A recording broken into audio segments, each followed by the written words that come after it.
પાબર નવા 19 તારીખે પૂનમના દિવસે એટલે કે તારીખ 19/8/2024 રોજ સાધ્વીજી જોડે એક છેડતીના ભાગરૂપે જે ઘટના બની હતી એના તપાસના અંતે અનેક આ વિસ્તારના યુવાનોને પોલીસ સ્ટેશનમાં બોલાવીને એમના પૂછપરછ કરવામાં આવી.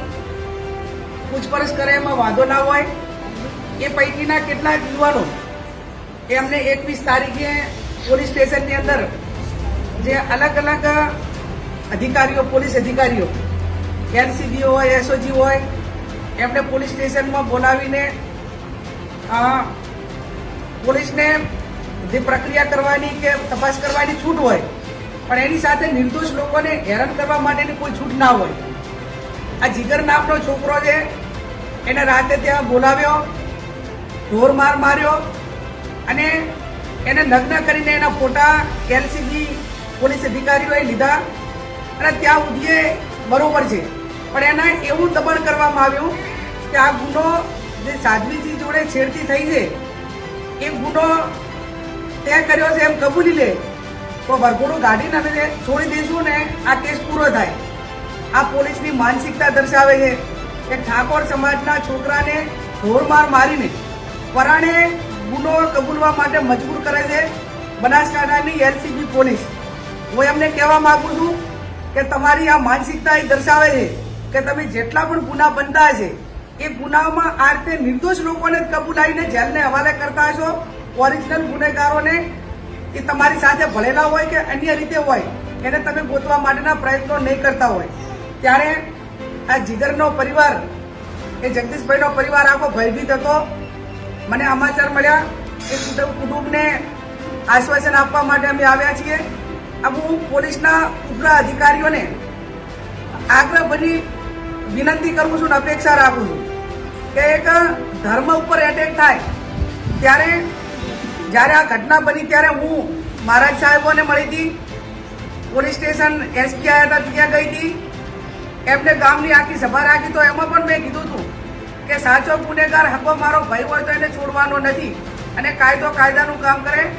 અમે જૈન સમાજ સાથે છીએ પણ એનો મતલબ એવો નથી કે તમે નિર્દોષ રીતે ઠાકોર સમાજના છોકરાનું નામ આપી દો અને એને કબૂલવા માટે મજબૂર કરો અને પછી મુદ્દા બનાવો.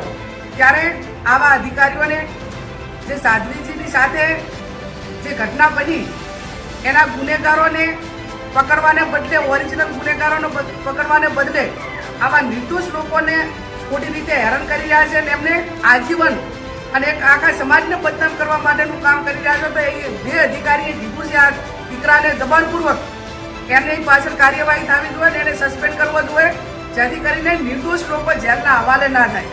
અને આ બાબતમાં હું પોતે જે ઘટના બની એનાથી પહેલા દિવસથી કરીને અમે બધા દુઃખી છીએ. આ બાબરની બદનામી છે અને એક ધર્મ ઉપર જ્યારે આવું એટેક થતું હોય ત્યારે હર કેસ એક મહિલા તરીકે એક એના આગેવાન તરીકે એ ગુનેગારને ક્યારે છાવરવાનું અમારા મગજમાં કે ક્યારે અમારા વિચારધારામાં કે અમારી કોઈ દાડા એ ટાઈપની માનસિકતા પણ ના હોય.